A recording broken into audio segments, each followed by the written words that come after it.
y luego termina con un párrafo de sumario. Es un sumario, dándonos un sumario del punto grande, uno de los puntos grandes que hemos estado viendo en el capítulo 13 y los capítulos anteriores. Entonces vamos a cubrir esa sección del versículo 53 al 58 hoy. Vamos a orar juntos. Padre, te damos gracias por tu amado Hijo Jesucristo y el perdón que nos has dado en Él. Es nuestro gran gozo reunirnos en este día del Señor para alabarte y adorarte y ahora seguir nuestra adoración por medio de escuchar reverentemente, con confianza y fe en lo que tú has escrito en tu palabra. Deseamos entender, pedimos que tu Espíritu Santo nos ilumine. También te sigo pidiendo por el poder de tu Espíritu para predicar con precisión y claridad y comunicar tu verdad. Ayúdanos, Señor, a ser oidores que responden en obediencia hacia ti y están listos y preparados para cada buena obra, hasta el regreso de tu amado Hijo Jesucristo, hasta que lo veamos nosotros cara a cara. En el nombre de Jesús te pido estas cosas. Amén. Nuestro texto hoy, Mateo nos ofrece un párrafo corto que sirve como un resumen de la respuesta de rechazo que hemos estado viendo en estos últimos capítulos.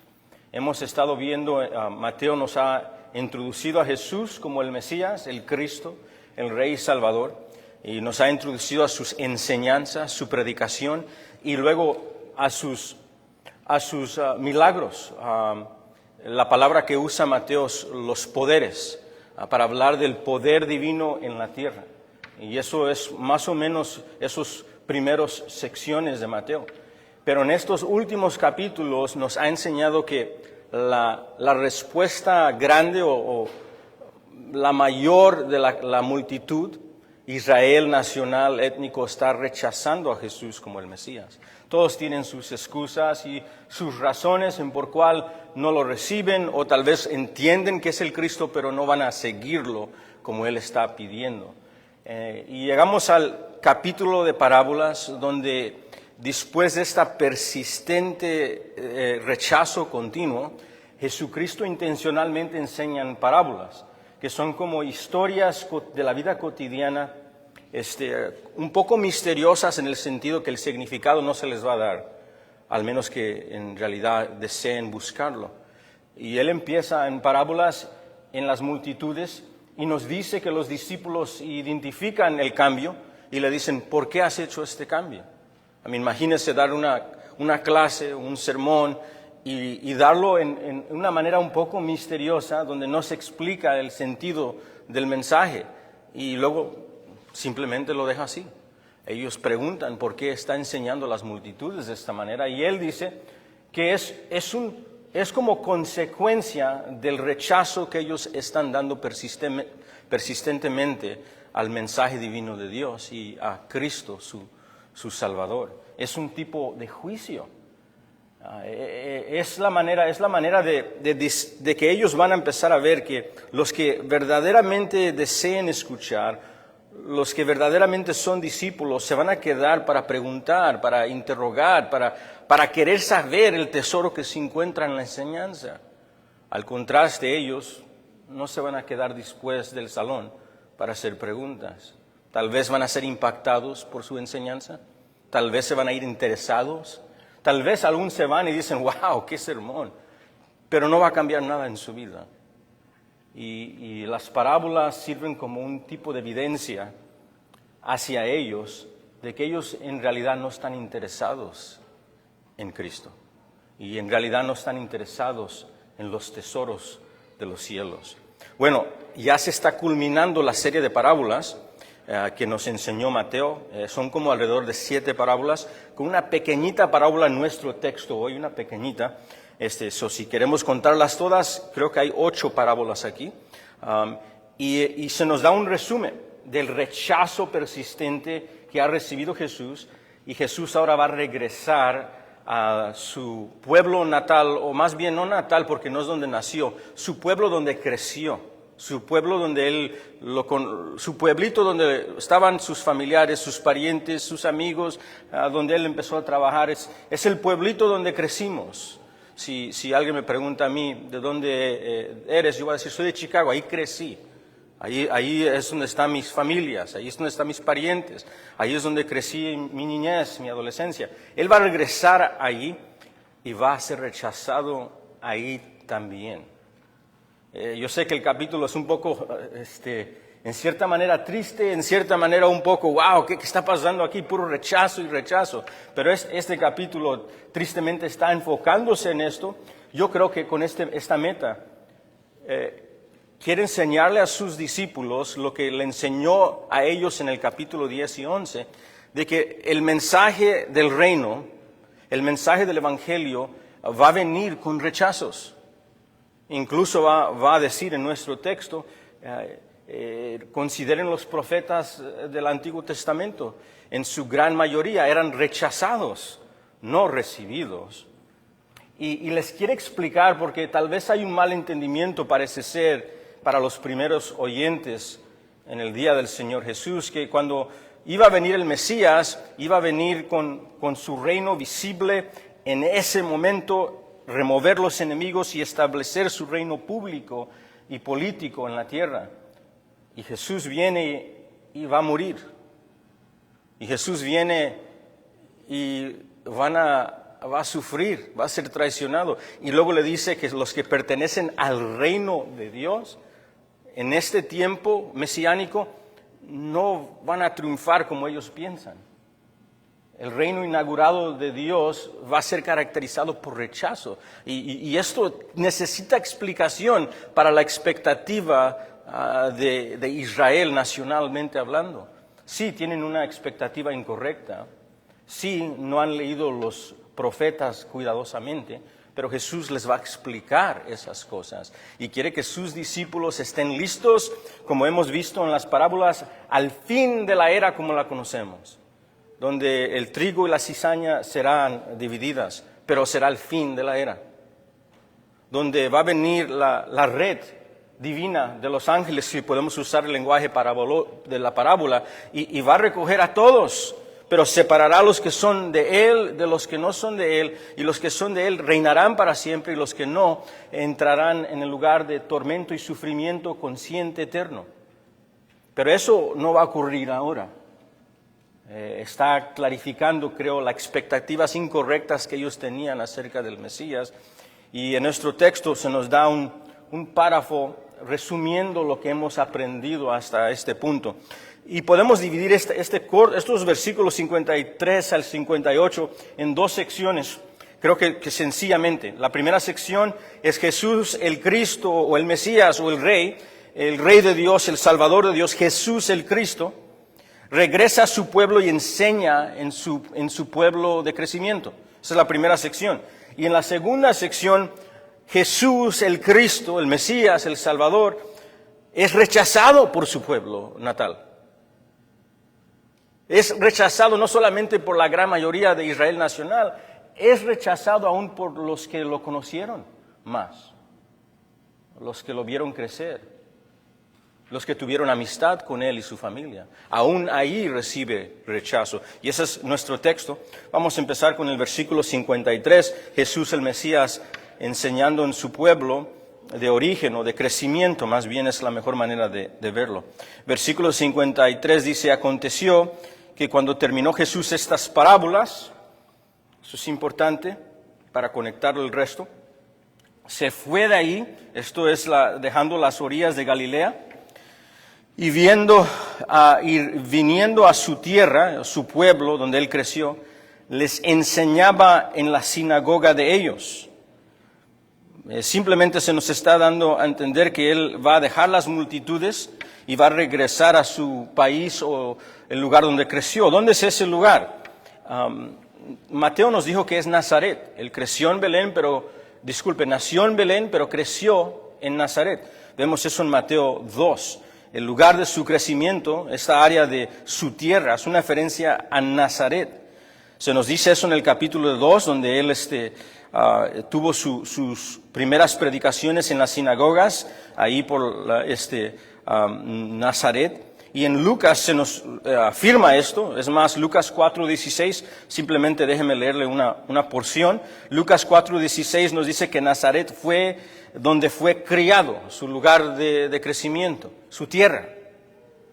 Aquí es donde viven sus familias, su familia biológica, sus parientes, amigos, vecinos, todas las relaciones que él hizo y eso que no se nos dice mucho en las Escrituras, en los Evangelios, después de 12 años hasta que llegó a los 30. Ese tiempo ha regresado a ese lugar donde lo conocían. Nos dice, de hecho, los capítulos, el versículo 55 y 56, si usted le da un vistazo ahí, déle un vistazo al versículo 55 y 56, nos dicen que cuando él regresa aquí, la gente conoce acerca de José, el padre legal adoptivo de Jesús. Que no es el hijo del carpintero. Lucas nos dice que no es el hijo de José, el carpintero, que no es María, su madre, y sus hermanos, y luego dan el nombre de sus hermanos. Este es el lugar donde creció Jesús y donde hubiese sido conocido más íntimamente por la comunidad. Mateo también nos dice y nos cuenta que cuando Jesús llega a su ciudad de crecimiento, él entra para enseñar, mire el texto ahí en el 54, llega específicamente para enseñar en la sinagoga de ellos. Esto también es importante para entender este texto, porque esto no es la primera vez que él enseña en la sinagoga de ellos. Leemos que después de que Juan el Bautista fue puesto en cárcel por la predicación del reino, él empezó a pregonar Jesucristo y predicar, sí, en las áreas de su ciudad primera, donde él creció, y entraba a su sinagoga. Lucas 4:21 nos dice que él empezaba a leer y enseñar en las sinagogas, era su costumbre. Es donde él acostaba. Lo que quiero compartir es, él está regresando otra vez hacia ellos. Está regresando de nuevo hacia ellos. Y si quieren saber un poco, yo estoy interesado, tal vez, decir, si pudiéramos ser una mosca en la pared, como dicen ahí en Norteamérica, y escuchar un sermón de Jesús en la sinagoga era donde el mundo judío se movía, no solamente en el día sábado de reposo, sino incluso entre la semana hacían sus actividades diarias, pero en el día de reposo se juntaban a estudiar las Escrituras y se sentaba el rabí y enseñaba a la asamblea. ¿Qué era lo que tal vez estuviera enseñando el Señor Jesús semana después de semana? Pues Lucas en particular nos da un poco de un sermón de él que él dio ahí. Es más, nos da uno de los primeros sermones que él dio después del encarcelamiento del Mesías. Y solo escuche lo que Lucas nos dice para escuchar cómo se escucha un sermón de Jesús en la sinagoga donde él creció. En Lucas 4 se nos dice que él entra en la sinagoga donde él creció. Dice que el asistente se le entrega un rollo, tal vez su versión diga libros, pero se le entrega un rollo que era la costumbre tener en las sinagogas del Antiguo Testamento. Y se le entrega el rollo o el libro del profeta Isaías. Entonces, ahí se abre el rollo y él va a leer al pueblo y va a explicar. Y cuando abre el rollo, abre a lo que nosotros conocemos como Isaías 61. Ellos no tenían capítulos y versículos, así que él lo abrió y empezó a leer ahí.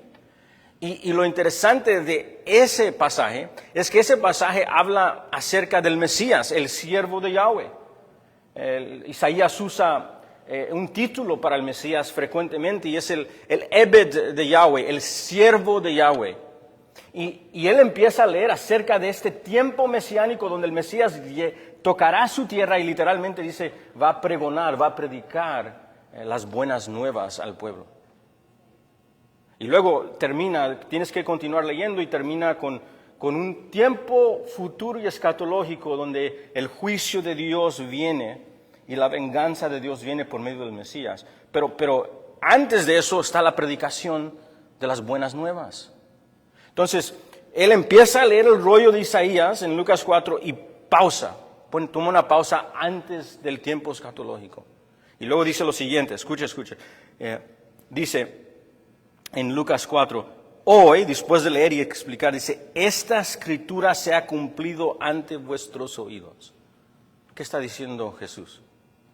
Está diciendo, el Mesías, que viene antes del tiempo escatológico para predicar buenas nuevas de Dios hacia ustedes, se está enfrente de ustedes predicando. Eso es lo que les quiere comunicar. Y luego dice el texto que se sentó, y la idea ahí de sentarse es que va a enseñar. La costumbre judía, sentarse y explicar. Entonces se sienta y va a explicar cómo las escrituras hebreas afirman el tiempo mesiánico en la venida de Jesús el Nazareno. Ok. Mira el 53 y el 54 para que veamos una foto grande aquí. Jesús termina sus parábolas, dice el versículo 53, regresa a su tierra, su pueblo donde él creció, y él les enseña en las sinagogas, y el entendimiento aquí es en luz de Mateo 2 y los evangelios, de nuevo, otra vez, esa es la primera sección. Y luego la segunda sección es la respuesta de su pueblo nativo, vamos a decir, su pueblo donde él creció, la respuesta, y es una respuesta de rechazo hacia Jesús el Mesías. El versículo 54, véalo conmigo, y viniendo a su tierra, a su pueblo donde él creció, les enseñaba a estos Jesús en la sinagoga de ellos, ya vimos cómo se escucha ese mensaje del reino, de tal manera que se maravillaban y decían, ¿de dónde tiene este hombre? ¿De dónde tiene este hombre esta sabiduría? Y luego, ¿y estos milagros? ¿De dónde vienen estos milagros? Maravillas, poderes milagrosos es la idea.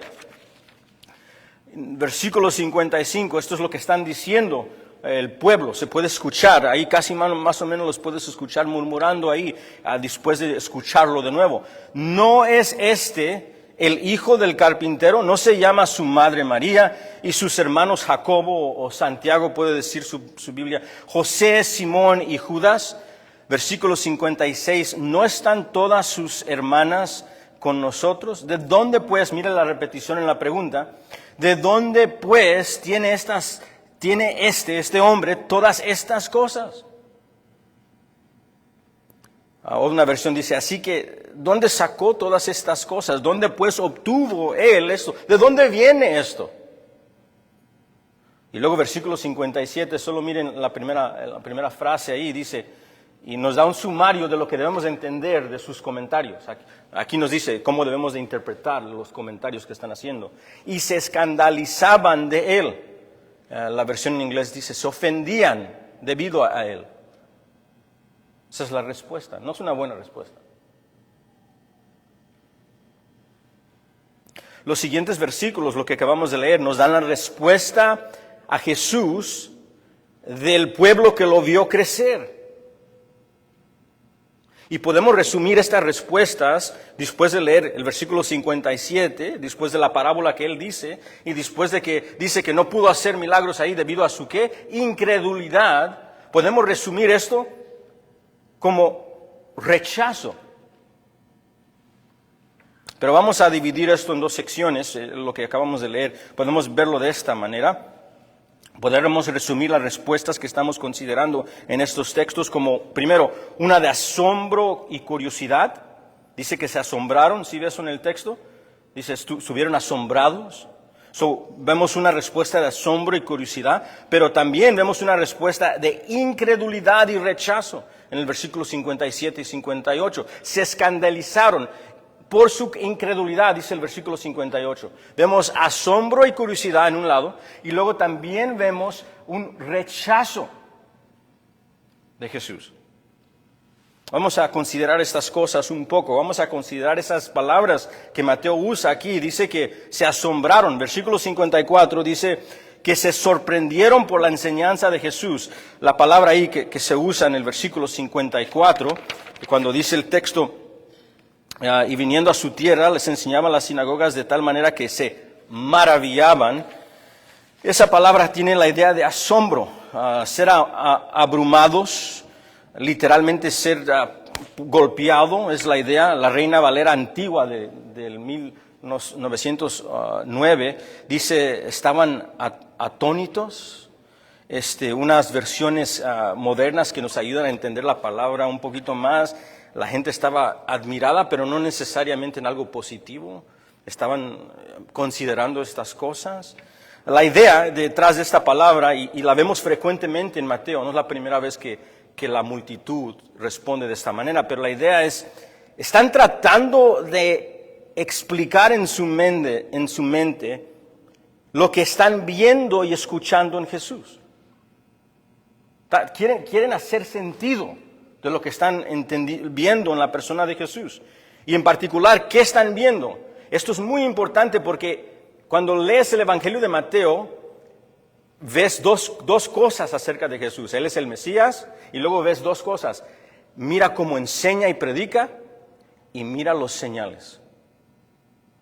Él es el Mesías, Él es el Cristo, la genealogía de Mateo, ¿verdad? Empieza con una genealogía. Mira, viene del árbol genealógico, historial, familiar del rey davídico, donde viene el Mesías. Dice, él tiene que ponerse la corona mesiánica, pero luego tiene que probarlo, ¿verdad? Tiene que probarlo. Entonces Mateo va a argumentar con las escrituras hebreas, esto sucedió para que se cumpliese, esto sucedió para que cumpliese. Y luego va a decir, mira cómo enseña y mira cómo los milagros de Dios lo respaldan. Esto es importante porque ellos van a notar algo. Su asombro viene de estas cosas. Versículo 54, mira lo que dice. ¿De dónde sacó este hombre qué? Esta sabiduría. ¿Qué es lo que están preguntando? Esto es referencia a la enseñanza y predicación de Jesús. La explicación de las Escrituras, la proclamación del reino de Dios. ¿Dónde sacó esto? Y luego la segunda, note esta, la pregunta, ¿y de dónde sacó esto? ¿De dónde viene estos milagros? La Reina Valera dice, literalmente estos poderes divinos. ¿Dónde vienen estos poderes divinos que estamos observando con nuestros ojos? Se quedan con curiosidad y asombro tratando de explicar. Y el versículo 55, repite Mateo esto, mira el versículo 55. Mateo quiere que consideremos esta pregunta, parece que quiere que usted la conteste. Parece que quiere que yo la conteste como lector. Mira, la repito de nuevo, versículo 55, las multitudes en particular, donde vieron a Jesús crecer, repiten la pregunta de nuevo, ¿de dónde sacó entonces este hombre todas estas cosas? En las narrativas de las Escrituras, una de las maneras de interpretarlas es cuando las audiencias hablan. Entonces esta pregunta es la manera del autor Mateo no solamente notarla y decir esto pasó, es una manera de enseñar al lector. Es decir, tienes que contestar esta pregunta tú, yo, el que está leyendo, el que está escuchando. Tienes que contestar, ¿de dónde vino esta enseñanza? Y tienes que rellenar el blanco. ¿De dónde vienen estos poderes milagrosos innegables que estamos viendo en Jesús? Y tú y yo tenemos que llenar el blanco.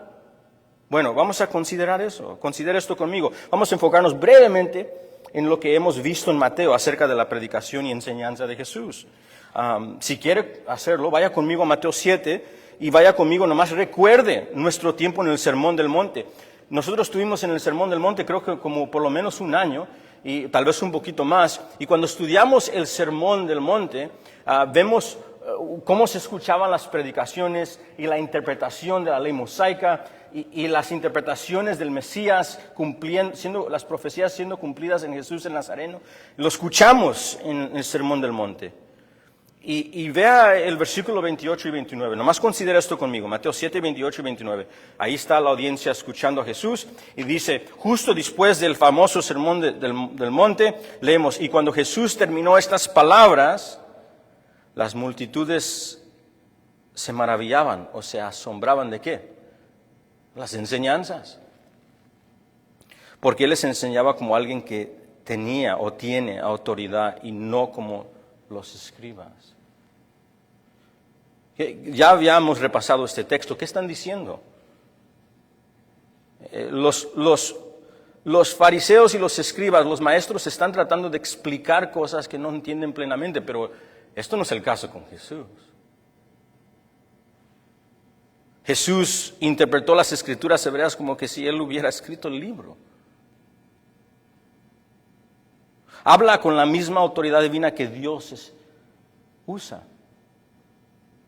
Lo que sale de su boca es como que si fuera la propia sabiduría de Dios encarnada. Esa es la idea. Están diciendo, ¿quién es Él? Vemos esta misma afirmación, ni siquiera tomar apuntos aquí, esta misma afirmación que Mateo nos dice que se asombraron, se maravillaron de su enseñanza. No solamente la vemos aquí en Mateo 7, 28 y 29, la vemos en Mateo 13, 53 en nuestro texto, lo vemos de nuevo en Mateo 19, 25, la vemos de nuevo en Mateo 22, 33. O sea, era innegable, esta es la idea, Mateo nos está diciendo, era innegable en toda la historia humana que cuando llegó Jesús, llegó un profeta. Y mayor que un profeta. Porque Moisés era un gran profeta, pero Moisés dijo que iba a venir un profeta mayor que él. Y David fue un profeta, pero David dijo que iba a venir un profeta rey mayor que él. Y Jeremías y Isaías eran profetas de Dios, pero todos de ellos dijeron que iba a venir un profeta superior a ellos, un profeta con todas mayúsculas. Y aquí Mateo nos está diciendo cómo respondían las multitudes. Nadie habla como él. Es más, piensen esto conmigo, nomás quédese conmigo un momento. En el Evangelio de Juan, el evangelista Juan lo pone de esta manera, nos ayuda un poco con lo que estamos mirando en Mateo. En el Evangelio de Juan, los judíos se asombraban, y Juan 7:15, los judíos se asombraban y preguntaban, escucha esto, ¿cómo alcanzó este hombre tal erudición o estas enseñanzas, esta sabiduría, sin haber estudiado? ¿Cómo conoce todo? ¿Cómo conoce la ley de Moisés, los profetas y los salmos? ¿Cómo es que los puede explicar de esta manera? Y uno de mis textos favoritos, escuche esto, en Juan 7:46, los judíos, hablando de los líderes religiosos, que ahora están conspirando en contra de Jesús, mandan a oficiales, a unos tipos guardias para arrestar a Jesús. Le dicen, quiero que me lo arrestes y me los traigan. Entonces ellos van a según arrestar a Jesús. Pero cuando ellos llegan está predicando. Está enseñando el verbo hecho carne. Y ellos regresan, no lo arrestan. Y regresan a los judíos, a los líderes religiosos. Y ellos dicen, pues ¿dónde está Jesús? Y Juan 7:46 dice, y los oficiales respondieron, y voy a leerlo como el lenguaje original lo pone, con un punto de exclamación. Nadie habló jamás como este hombre. Nunca he escuchado a alguien hablar de esta manera. No puedo arrestarlo. Su palabra es como que si Dios está hablando. Juan lo dijo de esta manera, en el principio era el verbo era con Dios y el verbo era Dios. Y luego San Juan 1:14, y el verbo se hizo carne, la palabra, el Logos se hizo carne y habitó en medio de nosotros. Ellos están correctos en observar esa pregunta, ¿de dónde sacó esta autoridad? La autoridad. ¿Por qué habla de esta manera? Y ahí está el blanco, ahí está. ¿De dónde viene? La respuesta viene de Dios. Viene de Dios, innegablemente. Y luego la segunda pregunta, consideremos la segunda pregunta, ¿okay? Porque Jesús, ya vimos lo que está enseñando. Él está diciendo que Él es el hijo davídico. Piénselo de esta manera, hay una historia en la antigüedad, no es fictuosa, pero una historia de la antigüedad donde el rey Arturo, se dice que hay una espada en una piedra y solo el rey legítimo puede sacarla. Entonces viene un niño, el rey Arturo, no sé si se recuerda, y él agarra la espada. Nadie los puede sacar, los guerreros no lo pueden sacar, pero el rey legítimo sí lo puede sacar. Llega el niño, es un niño y agarra la espada y se la saca. ¿Cuál significa? Él es el rey legítimo. Pues Jesús está diciendo la corona del Mesías, la corona davídica, las promesas del Mesías, el hijo del hombre que vio Daniel, lo que profetizó Abraham, lo que se dijo en el jardín, todas las promesas del Mesías, él dice, son como una espada y solo el rey legítimo la puede sacar. Y obviamente el rey David no la pudo sacar. Salomón, aún en todo su esplendor, no la pudo sacar.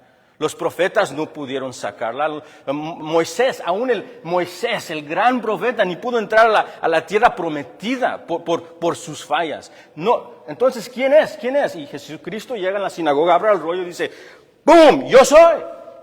Eso es lo que está diciendo, eso es su mensaje, pero ahora la pregunta que ellos hacen es ¿de dónde vienen sus poderes?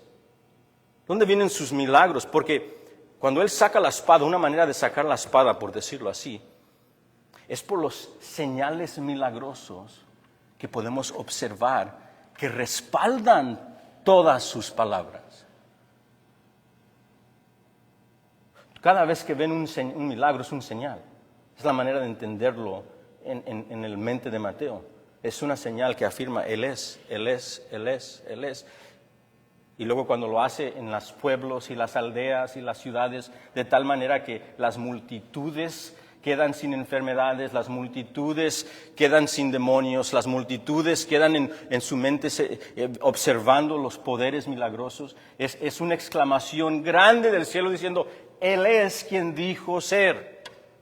Y aquí la segunda pregunta que ellos hacen, después de decir de dónde este hombre viene su sabiduría, la segunda pregunta que va ligada a esto es, ¿de dónde, dice, mira el versículo 54, de dónde este hombre viene esta sabiduría y estos milagros, estas obras poderosas, signos de poder de divino en la tierra? Algo más que Israel no pudo negar y no puede negar es que en Jesús de Nazaret no solo hubo divina autoridad en su palabra y enseñanza, sino hubo su poder divino respaldando cada palabra. Esa es la idea. Ellos no lo pueden negar. Es decir, observan con sus ojos que todas las enseñanzas de Jesús han venido acompañadas del poder del cielo. Aún los fariseos, nos recordamos de Mateo 12, aún los fariseos no pueden negar lo que están viendo. Tienen que buscar en una manera muy irreverente una respuesta en lo que están viendo. No, este hombre echa fuera demonios por Belzebú. Ay de esos fariseos, por decirlo. Pero la idea es no pueden ni negar lo que están viendo. Es como evidencia y testigos en contra de ellos. Nadie pudo negarlo, ni aún sus oponentes y sus enemigos. Y aquí, aún su pueblo donde creció, dice, no podemos negar. ¿De dónde vienen estos milagros? ¿De dónde vienen estos señales? En Mateo 8, 58, solo hay muchos que hemos visto. Mateo nos ha resaltado varios, pero considere Mateo 8, 5 al 8, después de él sanar a un hombre leproso solamente con el toque. Nos vamos a recordar en Mateo 8, 5 al 8, que de los innumerables milagros que hizo, Mateo nos da unos, y nos dice del siervo del centurión, que está paralizado con gran agonía, y el centurión manda mensajeros hacia Jesús, explicándole la situación, y Jesús dice, voy para sanarlo, y el mensaje del centurión es, no hay necesidad. He reconocido que tienes autoridad cuando hables, y yo soy un hombre bajo autoridad, y yo le digo a este soldado, haz esto, y lo hace. Solo tienes que dar la palabra. Tu autoridad, la idea es superior a todos los demás, solo dilo. Y él dice, wow, está entendiendo este gentil. Y dice, está bien, tu siervo es sanado. Y en esa misma hora, es sanado. La agonía se va, el paralítico camina.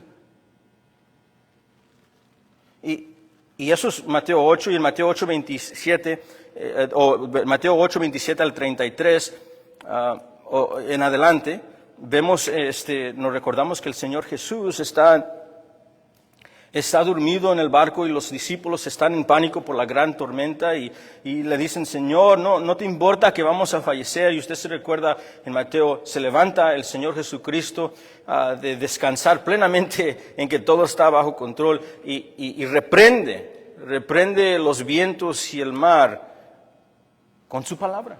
Se somete la creación a la voluntad del Señor Jesús. Y lo que va a venir a la mente judía es que los salmos están llenos con vocabulario de quién controla la creación y quién controla el océano y los lagos y las olas y los vientos y la tormenta. Y la respuesta en el Antiguo Testamento siempre es el mismo. Es Yahweh quien controla la creación. Es Yahweh quien hace las tormentas bajarse. Y ellos concluyen algo que están atónitos y dicen, ¿Qué tipo de hombre es este? ¿Se recuerda?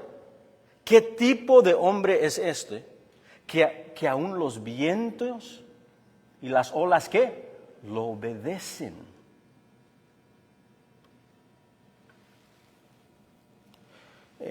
Terminando en Mateo 9, Mateo nos da como 10 señales. Nos dice Mateo que hubo multitudes innumerables que él sanó, pero él nos da 10 distintos en Mateo 8 y 9. No sé si recuerda hace creo que un año cuando estudiamos Mateo 8 y 9, 10 señales específicos. Y después de dar los señales específicos, él nos da un sumario, un párrafo sumando lo que debemos de entender. Y escuche porque es maravilloso el párrafo. En Mateo 9:33, él echa fuera demonios, le da al sordo le da oír, al ciego le da vista, que déjeme dar una cláusula de recordatorio.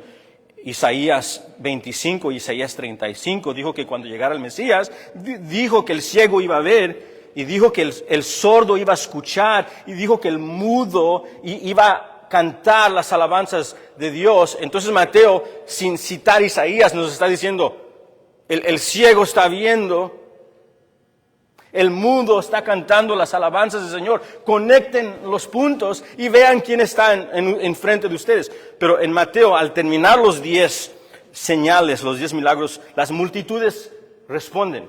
Y en Mateo 9:33, creo que es el versículo 33, las multitudes se maravillan. Ahí está la palabra de nuevo. Se maravillan. Están preguntando. ¿Y qué preguntan? Diciendo, nunca hemos visto nada como esto en Israel. Nunca. Pero piense, estábamos hablando esta mañana, me encantan las mañanas con los varones porque son como sentarme en la mesa con teólogos. Todos estudian las Escrituras y dan lo que han estado estudiando y digo, wow, siento como que estoy recibiendo tesoros cada vez. Y ellos dijeron, pero esto es como Moisés, creo que dijo el pastor Mark, es como Moisés. Y sí. ¿Se recuerda a Moisés? Moisés, Dios lo levanta entre su pueblo. Lo llama desde niño. Como Moisés, el faraón busca matarlo. Como Jesucristo, ahora Herodes busca matarlo. Y luego es interesante, Mateo hasta nos dice esto, es un lenguaje muy interesante. Cuando busca Herodes a matarlo, al niño Jesús, similar a cuando el faraón busca matar a Moisés, Mateo nos dice que él llama a Jesús y a su familia, a José, por sueño y le dice, vete a Egipto. Qué interesante. ¿Por qué Egipto? Me puedo escuchar la voz de uno de mis profesores, Dr. Mallory Green, dice, creo que Mateo está diciendo algo como esto. Creo que el nuevo Egipto son ellos. ¿Por qué se tiene que huir de su propia ciudad? Porque lo quieren matar. Y luego cuando levantan a Moisés, si usted se recuerda, él va a defenderlos. Y luego lo reprenden. ¿Quién eres tú para juzgarnos a nosotros? ¿Se recuerda? Es lo que le dijeron. ¿Qué están cuestionando? Tú no eres legítimamente enviado por Dios. Y luego Dios envía a Moisés en poder, con señales divinos, para decir, Dios es quien está en medio de ustedes. Sí, hay un paralelo muy grande entre Moisés y Jesús. Pero alguien más grande que Moisés está aquí. Ellos vieron estos milagros y la pregunta es igual, ¿de dónde vienen estas cosas? Y ahí está, no la contestó Mateo. Lo está dejando ahí como una pregunta en el aire para que usted y yo contestemos. ¿Quién es este Jesús? ¿De dónde viene su enseñanza? ¿Y de dónde vienen estos poderes? Déjeme hacerlo. ¿De dónde vienen? Y ahí llegamos a la conclusión. Por un momento estás como, wow, creo que estamos llegando, están llegando a la meta. Han visto, están viendo con sus ojos, están escuchando, ya están llegando. Y luego llegamos al versículo 55 y vemos algo que lo escandaliza a ellos. Y que ellos van a usar como excusa para decir, no es él. Esa maravilla y esa curiosidad rápidamente se transforma en excusa y escepticismo. En el versículo 55, las multitudes mencionan a la familia de Jesús como una muestra de su escepticismo hacia Jesús, y yo creo como una excusa por su incredulidad. Versículo 55, ¿no es este el hijo del carpintero? Esta pregunta es una pregunta retórica, ellos saben que es el hijo del carpintero. Esto es una referencia a José. En Lucas 4:22 se nos dice este mismo acontecimiento y se nos dice la pregunta que ellos decían, ¿no es este el hijo de José? Y aquí la palabra de carpintero solo es una referencia, en el mundo antiguo se usaba para los que trabajaban con un tipo de piedra para construir o con madera, y generalmente se usaba para los que trabajaban con madera como su oficio. Tenían tal vez un shop en su hogar. Nos están diciendo, lo conocemos bien, tal vez la idea es algo, y estoy hablando en voz alta, yo me recuerdo, ahí me hizo mi mesa José, ¿qué no es él? Y continúan ellos después de mencionar a su padre, versículo 55, y no se llama su madre María, una referencia a su madre biológica, la esposa de José, que ya se nos introdució en Mateo 1 como teniendo un nacimiento virginal y estando esposada con José, y luego el ángel se presentó con José y se dio que se casaran, y él no tuvo intimidad ni relación con ella, dice Mateo 1:25, hasta después del nacimiento de Jesús. Y aquí vemos esto, versículo 55, y no son sus hermanos Santiago, es Santiago Jacobo, ¿okay? Santiago Jacobo y su hermano José, y su hermano Simón, y su hermano Judas, y Judas no es Iscariote, es otro Judas. Y luego versículo 56, y no están todas sus hermanas con nosotros. Estos son los hermanos y hermanas biológicos de Jesús. Esta lista está dando la lista de otros hijos nacidos de José y María tras el nacimiento de Jesús. Lo que, por cierto, significaría, si lo entendemos como lo está explicando Mateo, lo que significaría que la enseñanza que hemos recibido la mayoría de nosotros en el catolicismo de la virginidad perpetua de María, la tenemos que inventar para llegar a ella. Y sí, los católicos crean maneras de buscarlo en el texto, pero el texto no dice eso. Pero dejamos eso a un lado por el momento. Y en el versículo 55 también continúan diciendo después de esto, de la lista de los hermanos, ¿de dónde sacó entonces este hombre todas estas cosas? En otras palabras, después de dar la lista, esto es escepticismo, no puede ser él el Mesías. Es un asombro escéptico. Es una curiosidad, pero curiosidad con incredulidad. No, nosotros lo conocemos. Yo creo que, le voy a decir algo al estudiar esto, creo que lo que están ellos batallando en ver y aceptar es lo que los teólogos llaman la unión hipostática, la naturaleza divina y la naturaleza humana en la persona de Jesucristo. Es decir, verdaderamente Dios y verdaderamente hombre en la persona de Jesús. Están viendo la divinidad en Jesús, pero ahora lo están viendo y dicen, yo lo vi crecer, yo lo vi comer, yo lo vi reír, lo estábamos hablando en la mañana, lo vieron sudar, lo vieron trabajar, lo vieron llorar, lo vieron plenamente humano.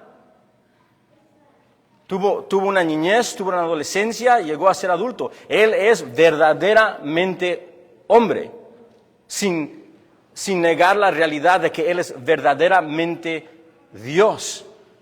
Ambos naturalezas en una manera misteriosa en la persona del Señor Jesús. Y creo que ellos están viendo esto, pero van a parar hasta cierto punto, no quieren continuar creyendo. John Gill, un bautista reformado escribiendo sobre esto, dijo lo siguiente: sin la ventaja de una educación, sin la literatura humana y las instrucciones de los hombres, Jesús fue capaz de exponer las Escrituras, predicar la doctrina y pronunciar tales palabras de sabiduría y confirmar todo esto por milagros y obras poderosas. Deberían haberlo considerado como una persona divina. Es decir, esa es la conclusión, que hubiesen caído. Deberían haberlo considerado como una persona divina, y todo esto como una demostración de ello, y de que él al menos tenía una misión divina, y de que fue resucitado por Dios para fines extraordinarios. Lo que está diciendo Gill es, cuando él observa esto, él dice, al ver la humanidad de Jesús y la divinidad en Jesús, por lo menos hubiesen concluido esto: Dios está con él, por lo menos. Pero no concluyen eso. Este asombro y curiosidad no los lleva a confiar en seguir a Jesús. En el versículo 56 y 58 se nos dan respuestas de incredulidad y rechazo. Versículo 57, y se escandalizaban de él. Esto es el comentario de Mateo a lo que ellos acaban de decir. Nos está explicando cómo entender toda su respuesta y su comentario. Esta es la reacción hacia Jesús y su poderosa enseñanza y sus obras. Y es una reacción de rechazo. Se ofendieron con él. La palabra escandalizar en la Reina Valera significa ser repelido de él. No querían nada con él. O dejar de creer o renunciar a creerle. Una traducción moderna, o dos traducciones modernas lo traducen de esta manera: se sintieron profundamente ofendidos y se negaron a creer en él. Otra traducción moderna lo dice de esta manera: pero ninguno de ellos que estaban ahí quiso aceptar las enseñanzas de Jesús. Vieron todo esto, escucharon todo esto, pero al fin concluyeron que no lo iban a seguir. Luego en el versículo 57 Jesús tiene una respuesta a esto. Está explicando el rechazo, no solamente el rechazo que ha recibido por la nación de Israel mayormente, sino ahora está explicando el rechazo que ha recibido de su propio pueblo donde él creció. Y su respuesta es por medio de un proverbio. Da un proverbio bien pequeñito, bien pequeñito. Y recuérdense, los proverbios son como evidencia del juicio que le está dando a alguien, y son proverbios que pertenecen, los misterios, como dice Mateo 13, a los que pertenecen a Dios. Y aquí dice: no hay profeta sin honra, sino en su propia tierra o en su propio hogar, en su propia familia. Una versión moderna lo pone de esta manera el proverbio. Jesús dice: a un profeta se le respeta en todas partes, menos en su propio pueblo y en su propia familia. ¿Qué es el principio de este proverbio? ¿Por qué dice este proverbio? La idea básica de este proverbio a veces es esto. A veces es difícil ver y recibir la autoridad o el valor de alguien que conocemos. ¿Verdad? Estaba hablando con mi esposa y ¿cómo pasa esto? ¿Cómo hacemos esto? Y la idea creo que es como similar a esto. Estaba tratando de visualizarlo en mi mente. Es como un sargento o un comandante de ejércitos que cuando va y está en su ambiente, todos lo conocen. En el trabajo lo conocen, todos les dan el respeto y el honor, valorizan quién es él. Pero cuando va a su casa es un poquito más difícil de verlo como un comandante, ¿verdad? Ojalá. Es papá o es abuelito, ¿verdad? Cuando es familiar, eso causa como un obstáculo a veces para entender y valorizar quién está ahí. Y ese es el principio, creo que se entiende en este proverbio, que como regla general, no estoy diciendo que siempre sea así, pero Jesús dice como regla general, es difícil ver lo que está enfrente de ti cuando estás familiar con ello.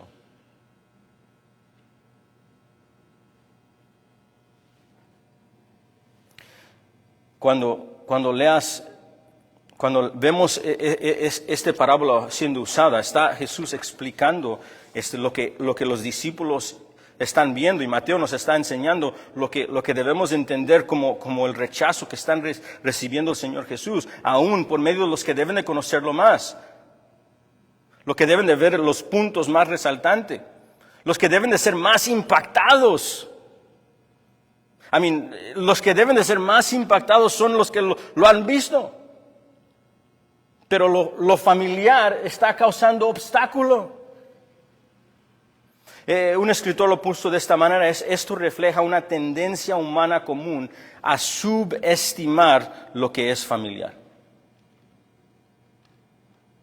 Las personas más cercanas a nosotros pueden convertirse en las que menos dispuestas a escucharnos, incluso cuando es una verdad objetiva la que estamos dando. Pero yo creo que lo que estamos viendo aquí no simplemente que es difícil ellos recibirlo. Creo que ellos están proveyendo una excusa, y su excusa es: yo lo conozco. No puede ser. Este proverbio también nos enseña algo más. Jesús se acaba de identificar como un profeta. Un profeta no es recibido. Él está afirmando que cuando Él entró a su pueblo, la voz de Dios entró a su pueblo. Y la idea aquí es que este patrón se ve continuo en la vida de los profetas. Considera a José, Dios levantando a José entre sus hermanos. ¿Y quiénes son los que lo venden? Sus hermanos. Considera a Moisés, y Dios levanta a Moisés. ¿Y quiénes son los que lo rechazan? Sus hermanos. Considera a los profetas, a Jeremías, desde el vientre lo llama y lo envía a las naciones, pero también lo envía a su pueblo, a su comunidad, y lo rechazan. La otra idea es: esto es un patrón que vimos antes y lo estamos viendo repetido. Es una explicación de los rechazos que están viendo acerca del Mesías. Y creo que es importante que se le explique esto, porque ellos no entienden y es difícil. ¿Cómo es que tú eres victorioso y tu rey está crucificado? ¿Cómo es que Dios reina y hay sufrimiento? Estas preguntas no solamente estaban en el día del Señor Jesús y lo usaron como excusas para rechazar a Jesús y el reino de Dios, todavía se escuchan hoy en día. Si tu Dios es justo, ¿por qué hay tanta maldad?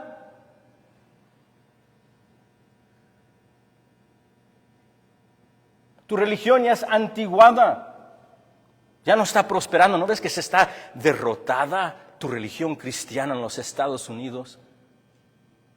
No hay victoria aquí. La explicación aquí es esto. ¿No has visto que el mundo impío siempre rechaza a Dios? ¿No has visto que el mundo impío y el que no quiere recibir las verdades de Dios siempre crea excusas por cuál no creerle a Dios? La familiaridad de Jesús hubiese causado que ellos digan: Él es diferente, humano verdadero, pero Dios divino. No.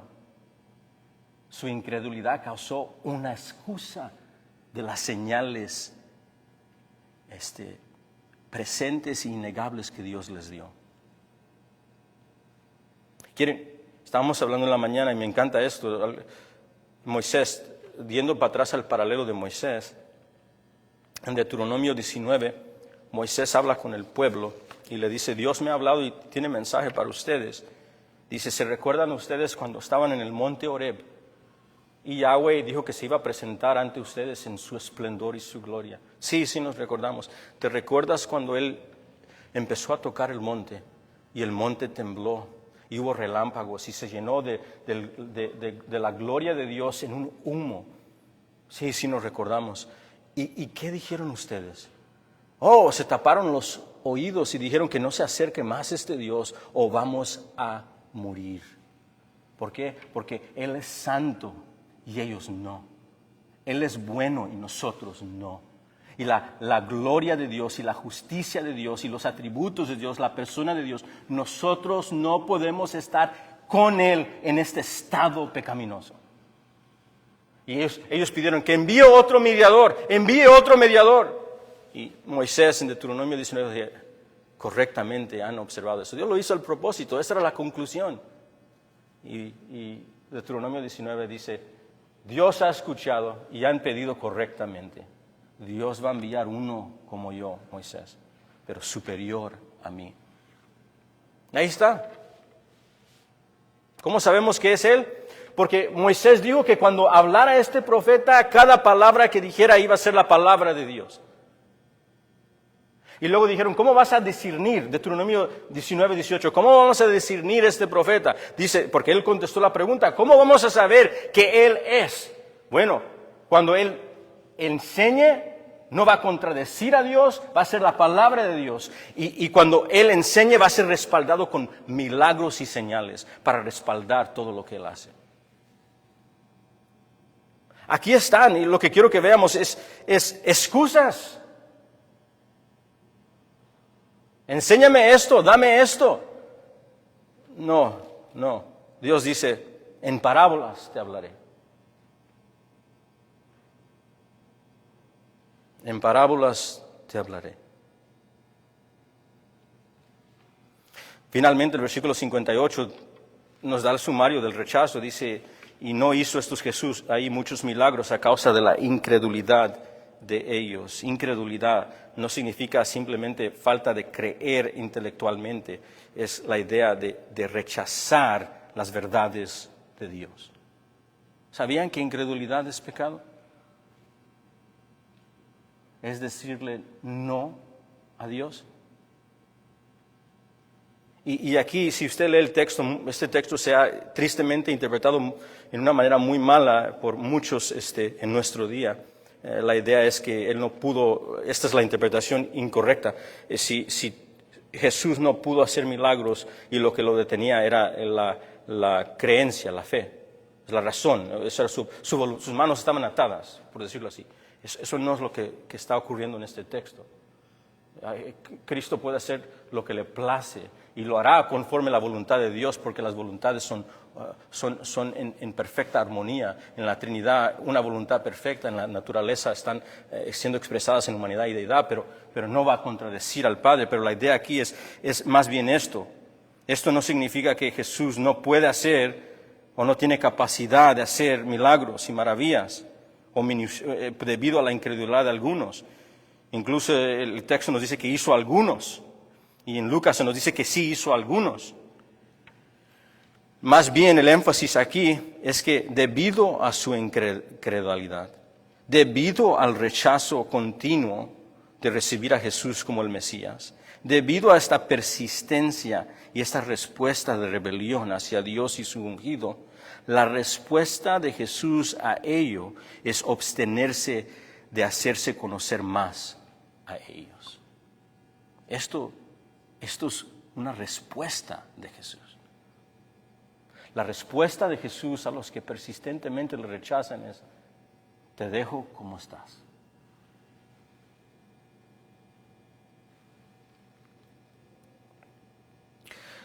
Bueno, esto es el texto. Esto es el texto. Y yo creo que pues, la pregunta es, pues, ok, ¿qué quieres que aprendamos de esto? Creo que una de las cosas es esto. Ellos no valoraron a Cristo. Y creo que una de las primeras cosas es, los discípulos deben de valorar a Cristo. El reino de Dios es como un gran tesoro que se encontró en una tierra y después de encontrarlo, lo tapó y fue y vendió todo lo que tenía y compró el terreno. Con gran gozo vendió todo lo que tenía. Es como la perla, un mercante que va ahí buscando perlas y cuando encuentra la perla, regresa y vende todo lo que tiene. Creo que uno de los mensajes grandes para la iglesia es, ¿has encontrado lo más valioso? Y aunque haya rechazos, aún por las naciones o por la gente más cerca de ti, tienes todo en Cristo. Creo que esa es la idea. Tienes todo en Cristo. Has encontrado el gran tesoro. Y no sé de usted, pero eso es de gran ánimo. para la iglesia. Todas las pérdidas que tenemos no son dignas. Pablo dijo, las considero basura en comparación de ganar a Cristo. We have it all. Lo tenemos todo en Él. Oremos juntos. Padre, te damos gracias porque te ha placido en tu gran amor y misericordia darnos a tu Hijo Jesucristo, o más bien, Señor, darnos como dádivas a tu Hijo. Gracias. Gracias por abrir nuestros ojos a ver nuestro estado pecaminoso, nuestra rebelión, nuestra incredulidad, nuestra falta de reverencia. Gracias por permitirnos ojos, porque no lo merecemos. Y ahora, Señor, que te ha placido en tu gracia, no por cosa buena que vistes en nosotros, no por buenas obras que hemos o somos capaces de hacer, por tu gracia soberana. Ahora que te ha placido, Señor, nuestro deseo es no vivir en una manera que no enseñemos o no vivamos o no entendamos que tú eres de supremo valor. Y sabes que por medio del Espíritu entendemos, pero como dijo tu Hijo Jesucristo, en verdad que el Espíritu desea, pero la carne es débil. Así que pedimos que mientras nos recuerdas en tu palabra, de que en Jesús tenemos perdón de pecados, gozo innumerable, inefable, tenemos todo lo que necesitamos, nos ayudes a recordar esto en nuestros tiempos de tentación, en nuestros tiempos de desánimo, en nuestros tiempos de persecución, en nuestros tiempos de pérdidas.